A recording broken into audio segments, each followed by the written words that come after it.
right. Hello, everyone. Welcome back to the show. Today we have another special guest, Martin Salama. Yeah, let's get this started. Can you tell me a bit about who you are, what you're about, and sort of what your message is overall? Sure, absolutely. Well, first thing is, James, thank you for having me on your show. I'm excited to be here with you and explore some things with you. So, as you said, my name is Martin Salama. I'm known as the architect of the Warrior's Life Code. And for me, life is an acronym for what I do everything. Live incredibly full every day. And that's a mixture of being happy and having a meaningful life.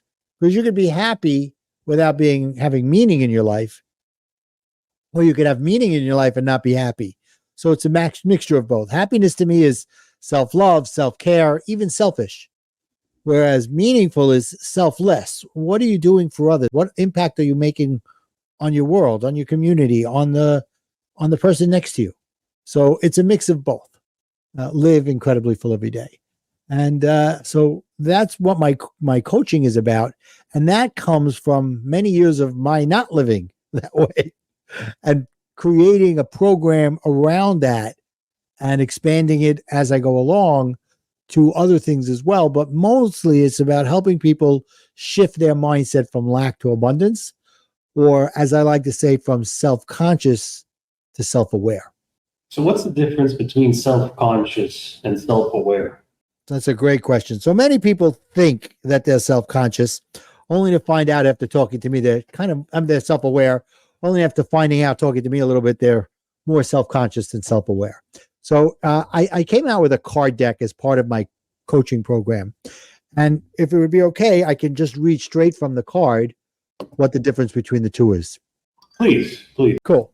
So self-consciousness comes from a place of negative energy, guilt, conflict, and doubt. Self-conscious is more outward directed. It's being more concerned about what others are thinking of you and how the situation is going to affect you. You probably react to uncomfortable situations instead of respond. When you're self-conscious, you're questioning your decisions, you're second-guessing yourself, allowing other people's opinions and judgment to sway your own judgment. Self-consciousness comes from a mindset of lack, complaining, and blaming. Self-awareness comes from a place of positive energy, acceptance, contentment, and self-assuredness. Self-awareness is more inward-facing. You have an accurate and realistic understanding of how you are responding to situations and how you feel about things. It enables you to approach interactions and circumstances from a more balanced, richer stance. Self-awareness comes from a mindset of abundance, taking responsibility, and gratitude. So, how did you shift yourself from being self-conscious to self-aware? Well, that's a great question, James. And I'd love to say that it happened overnight, but it was through going through many life challenges of my own, especially starting in 2008 when the financial world fell apart. I lost everything and I had to restart. And it took me about a year to get myself out of a depression, which looking back now was obviously a situational depression based on the situation of losing everything. Eventually, my house was foreclosed. My cars were repossessed. That's how bad it was. And before that, I was on the top of the world. I was on making a project that was going to be a fantastic moneymaker until everything fell apart financially, and I was a victim of the financial crash. So I was down. I really was down. And it took me, like I said, a year to come through that and say, okay, now what am I going to do with myself? I decided to become a life coach. Because I had been always involved in community events, community organizations. And as a leader, I was always coaching people to say, you could do more. Just give yourself an opportunity. And I'd show them how they can figure out what their potential was. And just before I was about to start life coach training, about 2 months before, was my 24th wedding anniversary. And my wife gave me a very interesting anniversary present. She said, I want a divorce. So I was like, oh man, why does everything keep happening to me? I decided to go through coach training anyway. I was down. I was really, just as I started to pick myself up, I got down again. I was like, I got to get through this. And I went to coach training, and that first weekend helped me understand that I can be whoever I wanted to be. I didn't have to be who I thought I had to be. And that started my journey for me to understand that I was always living in that mindset of self-conscious, trying to please everybody, trying to do everything, trying to prove myself, and feeling that guilt and those things I talked about in the negative side. And it took me a little while to get through and get to the point where I didn't care what other people think not in a bad way. I learned that I was a people pleaser. And as a people pleaser, all you do is care what everybody thinks. It was about my understanding. It's about what I care about, what I think, and how aware I am, and start to respond instead of react. Can you maybe give an example of a time where you actually responded instead of reacting, and kind of what is kind of the difference between that? Because I think in modern day social media, especially, a lot of people like to react to things. Yeah. Whether that be current events, something crazy going on. You probably see it all now. Absolutely. It's an easy one. I can give you a situation that happened after my divorce. A couple of years after my divorce, my son was getting married. And we have a tradition in my community. I come from an Orthodox Jewish community in Brooklyn, New York. And we have a tradition in my small community that sometimes before the wedding, the Saturday before the wedding, we go to synagogue, and afterwards there's a lunch for the bride and groom. So I was under the impression that we weren't going to do this. And I was living in New York at the time, and my ex and my children were living in New Jersey, and they would come in every once in a while and all that. So this was the weekend before the wedding. And my son comes to New York after the wedding, and he says, "Dad, I'm so sorry. Mom made the lunch and everybody was there and you weren't there. She didn't invite you. I feel so bad." I said, the old me would have freaked out on my son, would have picked up the phone and freaked out on my ex. Instead, the new me went and said, "Caesar, it's not you. It's okay. Thank you for telling me." Now I had a decision to make. What was I going to do about this? Right? Like I said, the old me would have just freaked out on everybody and just took it out on everybody. But the wedding was 2-3 days away. And what would I have done if I freaked out on everybody? It would have put a pall over the wedding. So I decided that I'm not going to do anything until after the wedding. And it took a lot of self-control. But I had gotten to the point where I understood if I reacted in that moment, I was being self-serving. I wasn't taking my son into account, my future daughter-in-law, my family, my daughter-in-law's family, even my ex. So I waited until a few days after, called her up, and I said, "This is what you did. This is the message you sent to my children. This is that I don't care, that I don't matter, and that whatever happens to me doesn't care." And I was angry, but it was a controlled anger. And I ended the conversation by telling her, "Thank you for divorcing me." And for me, that was a closure at that moment. So here I had an opportunity to freak out, and I had every right to freak out right there on the spot. But I had to learn that it wouldn't serve anybody if I did it at the wrong time. Excellent. And to speak more on this, do you think as you move forward in life now, these skills made you into a better teacher as well? Like, what is sort of this business you have now, this 7-figure warrior program? Mm-hmm. How does this now kind of build into that whole philosophy and mindset? Is this growth a part of this now? Absolutely. Such a great question, James. Thank you for asking that. So I'm in a program. I started a program a few months ago, this guaranteed 7-figure warrior program, where I help mostly coaches and consultants, but other entrepreneurs as well that fit into the model. I help them get to a 7-figure business within 2 years, guaranteed. So how do I do that? Well, I do that by helping them understand that for a coach to get to a 6-figure business, you need to have the right systems, right? You have to have the right systems in place. But to go beyond that, to get to the 7-figure level, you have to have the right mindset. So I build in the system in the first part of it and the mindset right from the beginning. The system is the nuts and bolts of getting everything in the right way. The mindset is understanding how to shift your mindset so that you feel that mindset of lack, that mindset of self-awareness, instead of that mindset of abundance and self-awareness, instead of lack and self-consciousness. So in my program, you're getting both sides fed into you, so that you're getting the nuts and bolts, and understanding that you can do it. You have it in you to build a business. So it's building that self-care, self-understanding, and self-confidence. And then the third part that comes in is you have a 7-figure business. How about going further with it? How about solidifying it? You do that by becoming scalable. And to me, scalable means is that you find other people to do things you shouldn't be doing.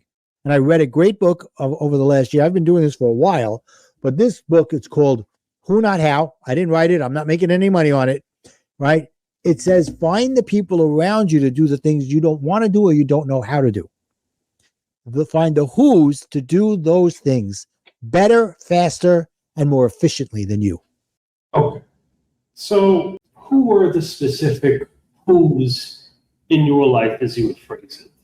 Absolutely. So I'd like to think that I know what I'm doing on the internet, but when it comes to building a website and doing the CRM, the customer retainer and all that stuff, I don't know anything. So I found people around me. One of my best people that works with me, she's a fractional COO. Why is she a fractional COO? Because she doesn't work for me. She has her own business. She does this for a bunch of people, and she takes care of the operating. A COO is a chief operating officer. So she's a fractional COO.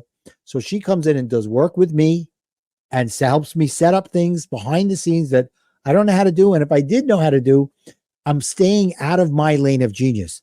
My lane of genius is speaking and coaching and helping people get further in their business by moving them where they want to go. That's just one area. And then I go further, have somebody else that takes care of my social media.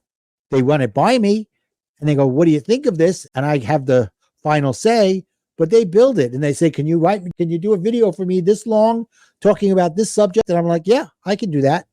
And then they do all the magic behind to make me look good. That's excellent. And, it reminds me of this concept of delegation. You passed on certain things to people so you could focus on what you specialize in. And, I think that's all really, really important. And my next question is, now that you understand yourself so well, what now is your business? Are you now guiding and advising other people now to develop financial wealth, develop financial standing by cultivating these skills and these virtues that you've uncovered over? It's really two-pronged. It's the financial wealth and the financial flexibility, but it's also, I believe that's what's also very important in my program is helping people make an impact in the world. It's not all about the money. The money is good and it's important, but what are you doing out there? That comes to the other side of the meaningful part. What are you putting out there? How are you making an impact in the world?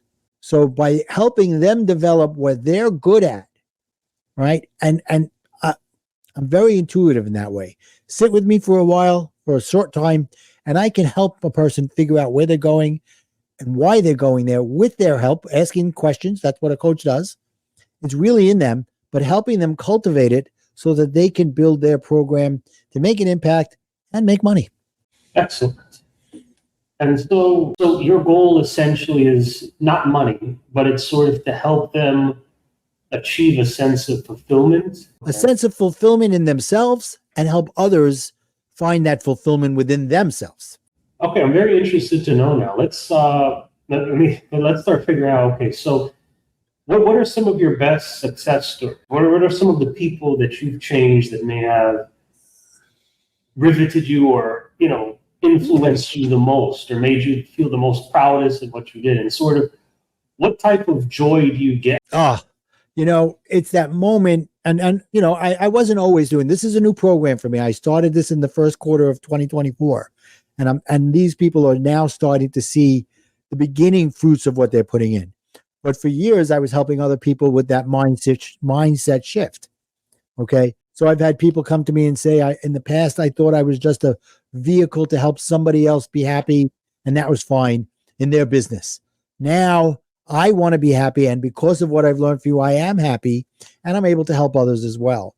But to give you an example of somebody that's in my program right now, she came to me and she's like, I have this great coaching program that I want to help other women through this domestic violence.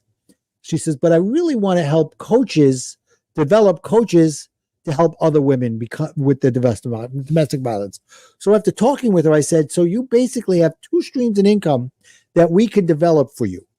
The first stream of income is coaching women to get through their domestic violence issues. The second stream of income is, because not everybody's going to want to do this next stop, but some will, where they want to coach other women to get through domestic violence. So we came through and she says, I want to help 50 women in 50 states to start. I want to get 50 women out there in 50 states. That doesn't mean if she gets 2 or 3 women in one state, she's going to stop there. But that's her mindset she wants to spread this message of helping women get through domestic violence. So we developed a program using her program and then my program overlaying it on what we're doing to help them get to the point where they have an impact with helping domestic violence, but it's okay to be profitable along the way. Because people get into that thing of, well, if you're helping people, how can you be profitable as well? And that's a mindset that you've got to get out of your head. It's that old thing of what's in the Bible is, the love of money is, what is the thing? All of a sudden it went out of my head. Something about the root of evil is love of money. Being favored and the poor being favored and the meek. Exactly. Something. Exactly. It's money is the root of all evil. That's not the right saying. It's the love of money is the root of evil. If you're greedy, that's a bad thing. Money is not a bad thing, right? Money can do a lot for people, but I like the idea of helping them have an impact. And this woman is going to have an impact on a lot of people with this program that she put together. So when we talk about this too, what about this idea of sort of helping them to avoid this desire to not ask for anything in return? Where do you think that sort of stemmed from? Do you think that actually can be a form of self-consciousness as you? I think so. I think, it's part of that. How can I charge for this? How can I ask someone to pay me for this? And it has to do with understanding your own self-worth. And that comes with the self-awareness and the self-care, is that if you have a service that can help people, by not helping the people because they're afraid to charge, you're doing a greater disservice. That's fascinating when we go into this service. Do you think it's just a disservice to you? Or interestingly enough, do you think it could be a disservice to also the people you're helping as well? It's definitely a disservice to you, but it would be a disservice to the people you could help because you're not willing to charge them. So you're afraid to go out there and charge. So you're not even helping those people because of fear of being judged for charging so much money or whatever it is. But if you're going to shift their lives, how much is that really worth? It's priceless. Knowing that I have a gentleman like that Josh, who now looks to me and says, you changed my life. It's to him, it was worth 10 times, 100 times what he paid me because of where it's taken him in his life. You mentioned Josh. We spoke about a woman there. So is Josh a different person? Then I mentioned that said he felt like he was a vehicle for other people's happiness. This other woman, her name is Andrea. So when you help this other woman, how did that sort of make you feel internally? What type of joy do you sort of get from something out of this in the sense? And how does that joy sort of transpire to maybe you feeling fulfilled in doing all of this? Feeling when we're on, what I do is I do one-on-one coaching in a group setting, right? So when we're on our group coach calls and she's telling me the success she's having, and when it was funny because when she first heard about my program, she says, are you going to try to change my program with what I'm doing, change my coaching program? I said, I can't answer that question. I don't know your program, right? Because she says, too many people come along and they tell me they want to change my program and they don't even know what I'm doing. I said, so exactly, I can't do that. I said, but what I can say is if there needs to be changes, we'll make those changes together. So as she got involved and she saw that my business model can be fit into what she was doing. She was like, thank you for telling me I don't know, instead of saying yes or no. I said, we can figure this out together. So for me, it was my satisfaction is that she had the trust and belief that what I was saying could really happen. And now she took a leap of faith, and it's paying off for her because it's starting to pay dividends. She's going out there. She's showing it to women. They're coming back and saying, I love what you're putting together here. I want to be involved in that. So for me, the sense of, especially with a woman who's out there spreading a message about helping women who want to free themselves from the domestic violence that they have in their lives, that's an unbelievable feeling for me. So, do you think there were other clients that you worked with that may have actually taught you something about yourself? Absolutely. No question about it. I'm learning from my clients every single day. If you ever get to the point that you don't think you'll learn from anybody, then life is starting to decline. I'm always learning from Josh, from Andrea, from Jason, from Roberta. Every day I learn something from one of my clients because they'll tell me something that I'll see in a new way. And I'm like, I never thought of it that way. There's always, because it's not me lecturing. It's me sitting down, coaching them, learning about them so that I can help them. And as a result of learning about them, they say things that end up helping me as well, especially in the coaching world, because most of the coaches out there that I deal with, by the time they're getting into my program, they vetted me. I vetted them. I know I'm getting into a relationship with somebody that's got value, and they're coming into a relationship with me that will give them value as well. So I'm excited to learn from them as they're learning from me. So as we kind of build into this now, what is the program? Why is it called the Seven-Figure Warrior Program? That sounds like a very specific name. What was the construction of that name, and what was the thought process in making a name like that? Yeah, it's a great question. So in 2008, when the financial world fell apart, I lost everything, right? And I had to rebuild my life. And in that process, I got divorced, and that just knocked me down as well. And that's when I decided to become a life coach. Right before my divorce my wife came to me for the divorce. I decided I was going to try something new and become a life coach. And I went into that, and it was the turning point of my life going there, because I started to understand who I was for the first almost 50 years of my life, and that I was a people pleaser, and that I took everything personally, and that I had a short temper, and I needed to always feel recognition. And I started to release these things from me, and that was all part of my self-consciousness that we talked about at the beginning, and understand that I was trying to help everybody else without taking care of myself. So that's how it started. And then a few years later, I started out first as a divorce recovery coach. Makes sense. I recovered from divorce. I wanted to help others as well. And that evolved into my coming up with the idea that I want to help people enjoy life so that they can live incredibly full every day. That's my acronym, LIFE. Live incredibly full every day. Happiness and meaningful lives. And then I said, okay, I watched as things started to change for myself. And I put the program, I'm putting the program together. I started dating. I found a woman. We got married. We've been married for almost 6 years.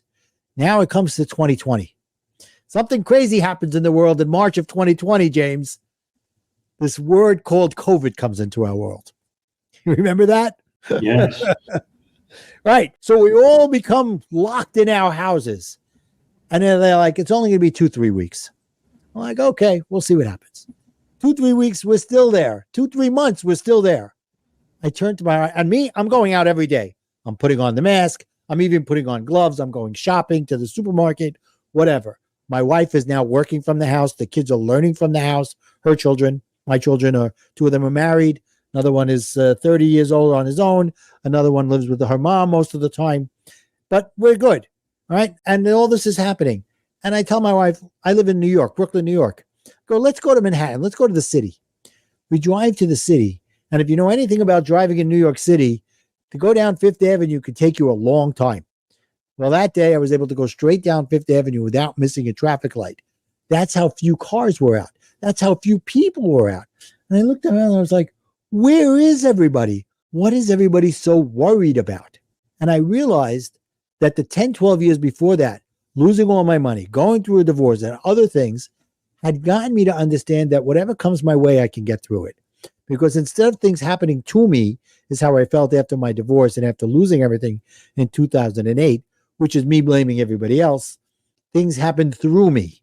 I'm responsible for what happens in my life, right? So I got onto Facebook and I said, guys, I get it. I know why you're worried, because you're not seeing the big picture. Let's get together and let me show you how to go from being a worrier to a warrior. So that's where my warrior comes in. So now I help people understand that you can get through anything, because if you've gone through adversity and you've come through the other side, you're a warrior. So I put the warrior into this program as well. Okay, so a warrior is essentially someone who has what you would say grit. Yeah, they've gone through the fires and they got burned and they figured out how to get better as a result of them and gotten stronger. So how do you begin to teach someone this warrior philosophy? And I think the next thing is a sort of this idea of guaranteed seven-figure components. I know Sure. We're inching through the name here, but I just want to get Absolutely. every aspect. That's what we're here for. So first thing is, I help them understand that you have to have the right mindset for yourself. That's where the warrior comes in. Building your mindset to go from lack to abundance, right? From self-conscious to self-aware. And then I bring in the nuts and bolts at the same time of a business. So why do I guarantee it? I'll tell you why. Because I'm going to get them to seven figures.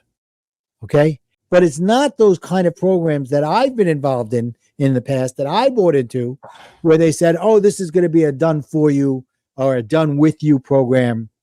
And what I found them to be, James, they were done to you programs, because they take your money and they say, oh, watch these videos and do these things, and everything's going to be hunky-dory and it's going to be great.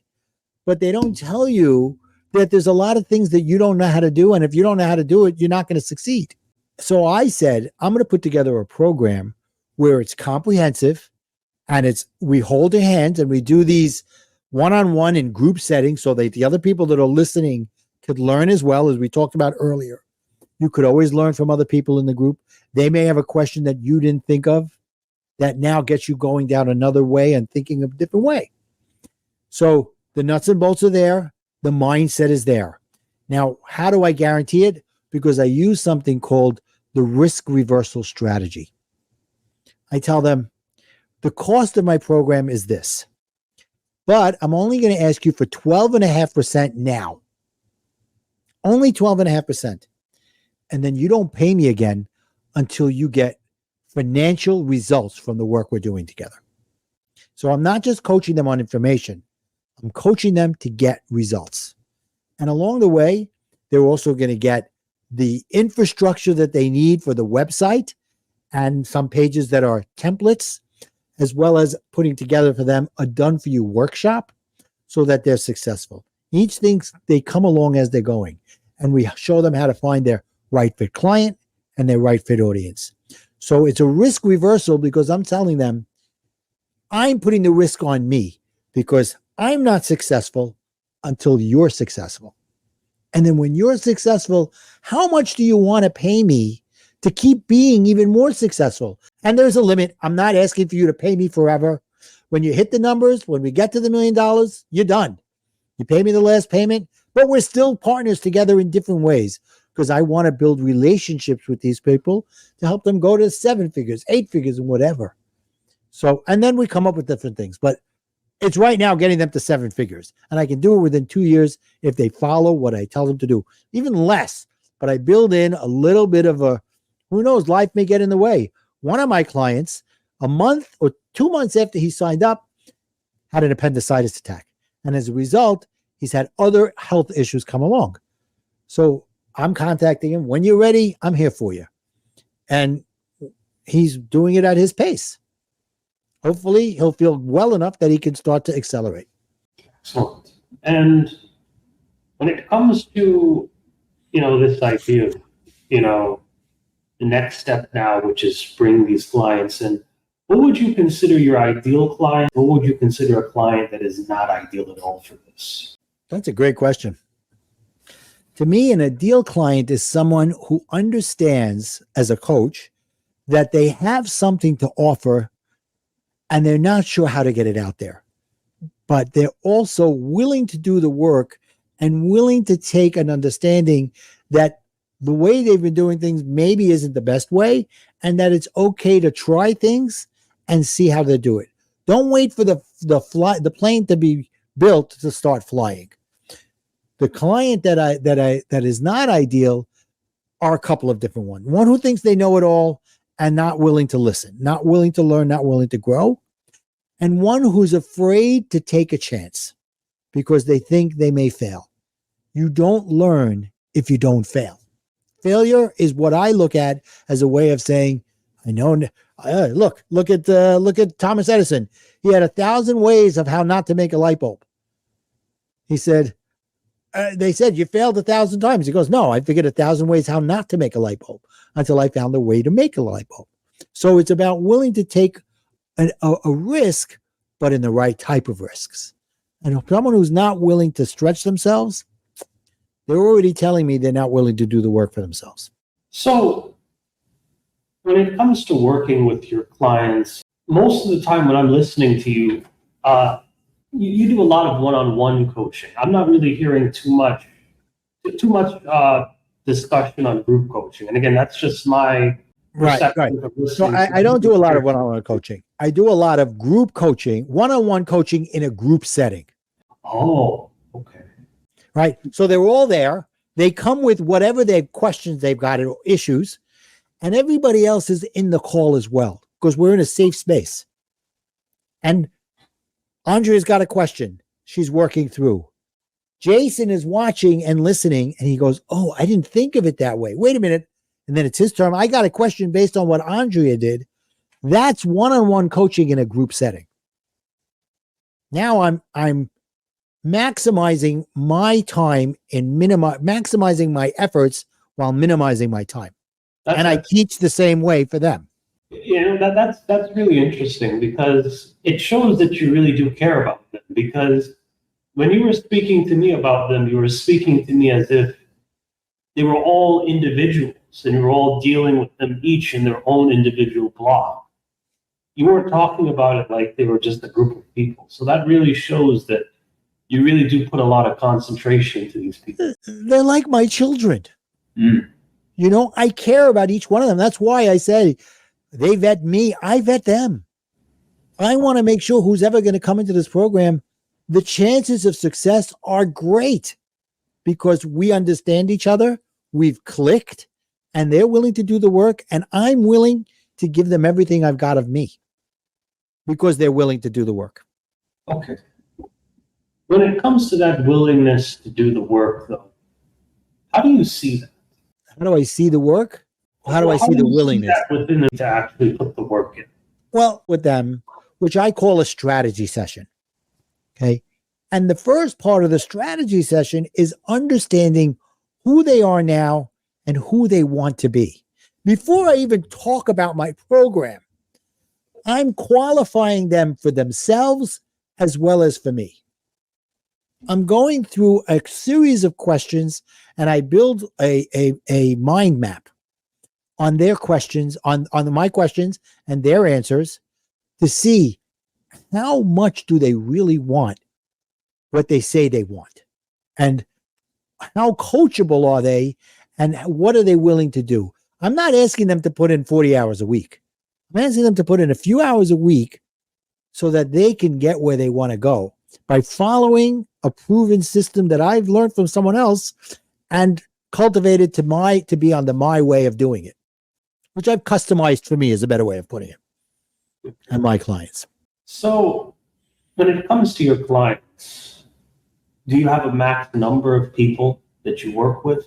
And when it comes to the scalability of your business over time, do you think you'll just push out courses or have them work on the side, or is it always going to be this same style. Yeah, you really have great questions, James. I got to tell you, I'm really impressed with the questions that you're asking. So it's going to be a mix. As I start to build my group, number one, there's not going to be a limit because I know that there'll be different people at different levels that, for example, they may be at the figuring out who their right fit client is. They'll be in one group. Okay. They may be at blueprinting. They'll be at another group level. They may be at validation. They'll become another group. And I'll have multiple meetings going on for those specific people. That's number one. Number two, as I'm developing these, I'm recording my calls so that if someone new comes on, oh, watch these calls and get an idea and then come on to the coaching calls based on what you heard on the teaching calls so that you can come to the coaching calls with your questions and with your work done so that we can help you move forward. So that's where the scalability comes in. And if I get so big, the people that are going to also do what I do will be very, very well trained by me. And they better have a lot of the way I feel in what they do, because if they're representing me, they got to be ready to represent me in every way. Can I duplicate myself exactly? No, but I want to find enough in them that I believe that they can help me with their message. But that's a couple of years away before that happens. And when it does, it'll be the right people in the right roles. So what do you think is the road work to kind of constructing a good, impactful message that can really help to explain the mission of maybe the person you're working with and maybe the prerogatives that you have as well? All right. Well, I'm glad you asked that question because I'm going to open up something now. Give me a minute to find it. All right. Which is what I call an intromercial. Okay. I didn't create the intromercial. It was created by somebody else. Okay. Her name is Jane Powers. And I teach this as one of the first things that people in my group should have, which explains what they do. And this is my intromercial that I'm going to read from my screen. Coaches and consultants hire me to bring order from chaos and empower them to embrace their leadership roles as visionaries in their field and to stop being the bottleneck to their success because they're tired of the stress from wearing all the hats, constantly putting out fires, and dealing with inconsistent cash flow. So I help them develop a scalable, high-ticket program, enroll new clients with ease, and grow exponentially. Bottom line, I help them build a 7-figure business within 2 years or less, guaranteed. So that's like their elevator speech. Okay. So that is really, really interesting. So when you begin to kind of help them build this message now, in what ways are they expected to use it? Is it more for themselves or for what they're doing, or is this more of a visionary type of thing? All that. It's a little bit of all that because as we go deeper, I want them to develop a mission statement and a vision statement, right? But it starts with understanding this part for themselves and then letting other people know. They may go to a networking event or they may be speaking on a stage somewhere and they want to get who they are in that 20 to 30 seconds. So that somebody says, I got it. I understand who you are. And now I'm interested in what you're saying because you're speaking to me and you understand where I'm coming from, whatever their message is for that audience, right? So it's for you so that you have clarity as to who your right fit client is and right fit audience. And there's a difference. A right fit audience could be health professionals. A right fit client is a chiropractor. He's a health professional, but it's a little more niched. And you want to go even more niched? How about a left-handed chiropractor? So it's that idea of getting in and having them understand who they serve and who they want to help. And then they get the message out there so that when that person who they serve hears it, they go, oh, he's talking to me. He understands what I want, or she understands what I'm trying to do. And then we take it from there and we build that to help them build their outcomes and their blueprint, and then help them validate it. Before they do anything, I show them a way to validate what they're doing before they go out and say, okay, I've got this great program. Because and I do that by helping them go find people to run the program by and say, I'm not looking to sell you. This is not a sales call. It's a thing to me to see if what I'm doing makes sense. And because you're in that area, you're in the area that I'm looking to serve. Can you tell me what I'm doing here? Does it make sense? And some of them may say, hey, you know what? I like this. I know you're not selling me, but can I find out more? What am I going to say? No. I don't want to give away all my secrets, James. Yeah, and what you're getting into now is sort of this idea of kind of total market value, kind of analysis, trying to see from your audience, you're trying to get audience feedback. Mm-hmm. This is all really, really good stuff. And I would say, this has been an amazing interview, but what is kind of the future of your business? What is the future of your goals right now? That's a great question. The future of my goals is to get within the next 12 months, 25 to 40 people going through the system and coming out the other side with getting to that seven-figure income. Now, I could say 100 people, but I want to be realistic. I'd say within the next 12 months, I want to get between 25 and 40 people in the system so that they're somewhere along the way to getting to their seven-figure income. Okay. Now, this is kind of a closing question I like to ask too, but if you could go back in time and maybe speak to your younger self, what would you say to him? Oh, that's an easy one for me. I would go back to my 12, 13-year-old self who was, at the time, they used to call it we were picked on. Okay, but really we were bullied. And I would say, number one, don't take everything personally. And I learned that from Don Miguel Ruiz from the 4 Agreements. All right. And number two, I would say, don't worry, everything's going to work out. Just believe in yourself and it'll all work out. Okay. So, are there any final closing words you'd like to say to the audience before I let you off here? This has been a really good interview, and I definitely learned a lot. I think a lot of people out here will also learn a lot too. Thank you so much. I would say that, remember what I said in the beginning about self-conscious versus self-aware, but go out by every day waking up and writing down 3 things you're grateful for. Just be grateful and don't look to complain, and then go out and make somebody laugh today. And when they laugh, thank them. Thank them for filling your quota to make somebody laugh, because you can make somebody laugh easily, but by making them aware of it, you've now given them a gift as well. Excellent. And are there any ways, the audience here could reach out to you, contact you? Do you have a LinkedIn, Instagram? Definitely through LinkedIn, Instagram. You can find Martin Salama or the Warriors Life Code, or you can go to connectwithmartin.com.